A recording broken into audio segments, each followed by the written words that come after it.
Man, none of that stuff surprised me, man. None of it. You just gotta know the people you're dealing with. And when you're dealing with people like, let's say, Jim Jones, you know, Jim Jones, and I'm gonna tell everybody again, he's not a rapper, okay? He's a street hustler who knew people that rap and said, well, I'm finna get on. And I'm gonna have some dudes write a couple bars for me and get on. As in Jim Jones boys. I'm gonna get a couple more goonies.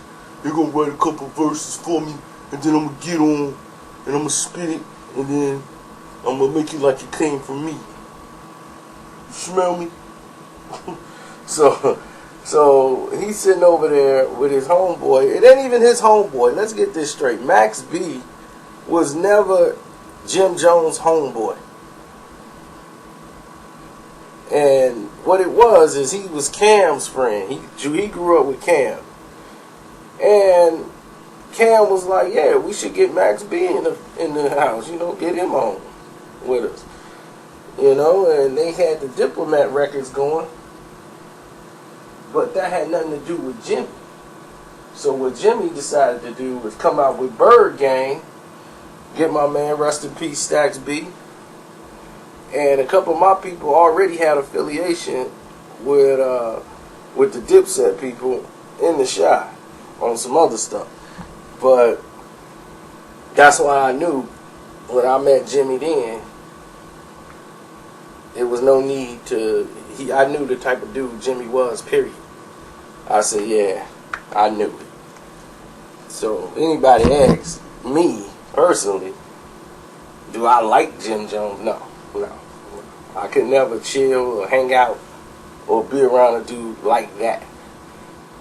Will that affect the way I do this video? Absolutely not, because I'm just going to give it to you straight. So they come in there and they sign Max B, Stacks bundles and everything, and Max is writing the rhymes. We Fly High, Jimmy's biggest single, written by Max B. So at this time, Jimmy's on Koch, but he's still getting paid a killing, because We Fly High went through the roof. You know, it broke all barriers for them, and it put him on a playing field where he didn't need that kind of promotion because the song was so hot. So it was in rotation. It stayed in rotation. And that bowling, like NBA players used it. It was used all over the place. It did about 1 million sales, but for what they were getting paid per album, it was generating a mass appeal as far as revenue per play that multi-platinum artists wasn't getting that deal because it was done independently and they saved all that money in marketing.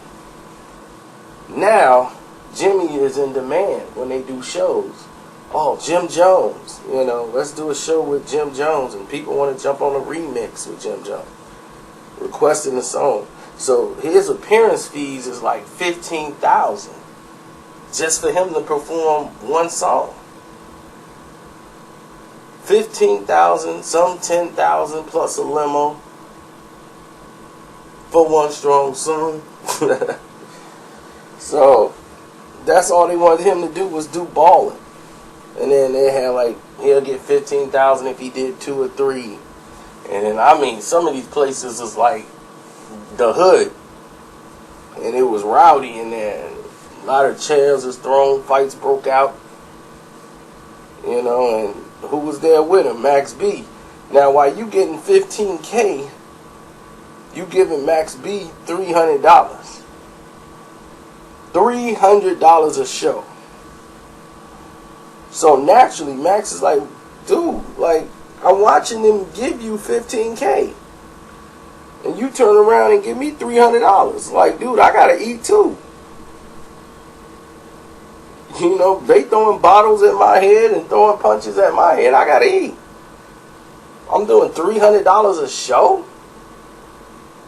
It ain't like we on the touring for like 3 years. We might do like 10 cities. and then we gotta wait and see what else we could pick up on the side. So, he's salty and he didn't want to go to the studio no more because he's like, man, forget all that. Me doing this and that, and this ain't panning out. So he telling Stax. Stax is like, man, look, you gonna get yours. You just gotta be patient. Just wait it out. And Stax Bundle was playing his joints. He never wanted to come in between the two because Stax is cool with both. Stax is cool. He was one of them. Stax Bundle was one of them dudes that no matter what the borough, you respected Stax. I mean, people be like, man, screw them Harlem niggas, but Stax my dude. That's how Stax Bundle was. No matter what borough he was in, he got people at every area he was at, and they were cool with him. He was the bridge, as you could say.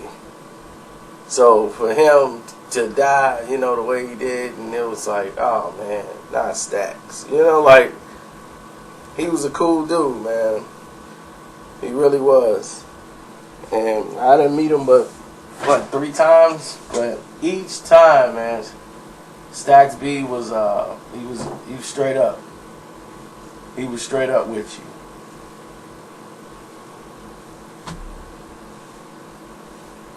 He loved rap, loved hip hop to the core. Knew everybody. And all he was thinking about was getting on, putting out his joints, and he was going to drop his solo album, and what happened happened.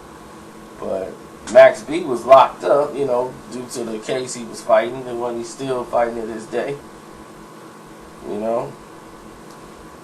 And at that time, he was locked up, not knowing if he gonna get out of bail. He had to sign over his publishing rights to being the co-writer of Ballin' and a couple other songs he had did. And once he sold the publishings, it was able enough to bail him out of jail.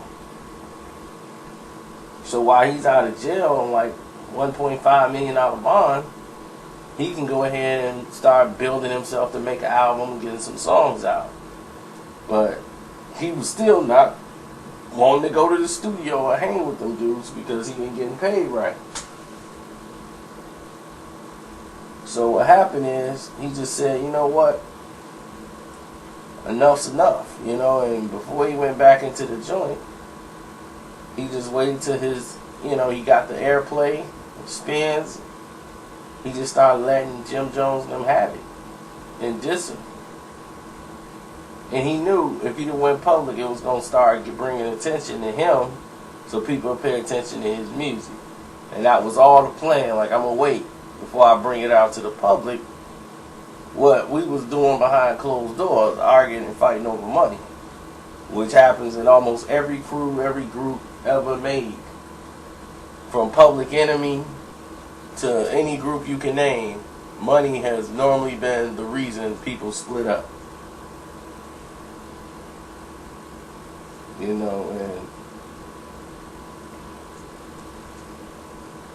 when it came to this situation, it just got Jimmy back in gorilla mode.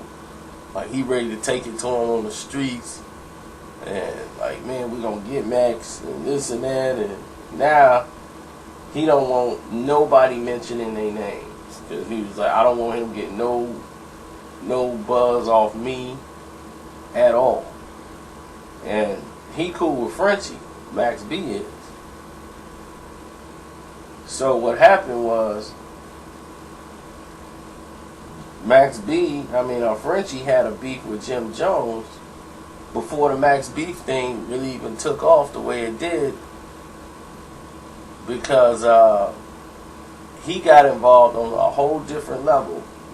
Frenchie Montana was almost killed. Y'all probably heard the story already. Some stuff that went down. And Jim Jones, who don't even know Frenchie, is up there talking reckless on social media like he has something to do with it, or like that's what you get and this and that, and talking about stuff he has no business and it had nothing to do with him. So that's why Frenchie Montana was on the track dissing Jim Jones the way he was. Because it's like, dude, you had nothing to do with the business that took place. Why are you even voicing an opinion trying to front as if you did?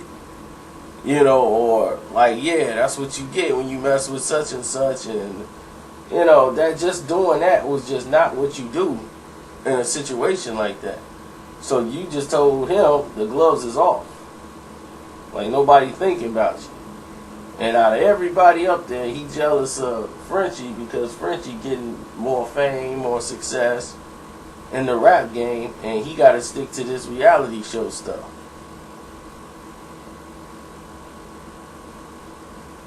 Which is, to him and for him, is bubblegum money. Because I know what they paying out for the shows. And it ain't nothing like when he was doing when he was making bowling. So, he ain't bowling no more. But just like Jimmy, he tried to jump people. Don't like to fight. Nobody one-on-one unless he got 40 people with him. You know, that's Jimmy. Always on some BS. That's why I can't even deal with a human being like that. Like, everywhere this man goes, like, it's 10 people ready to punch him in the face. What does that tell you? Everywhere you go, there's 10 people that literally just want to punch you in your face. Just for living.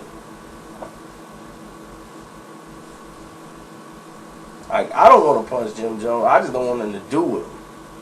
Period. Like, I didn't even want to make this video because I don't want no Jim Jones anything. I don't want him on my Twitter.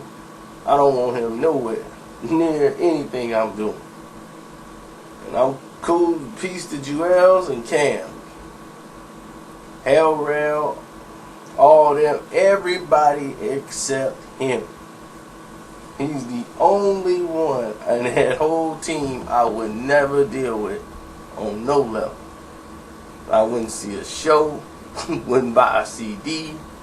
A single, anything. Don't want no Jimmy.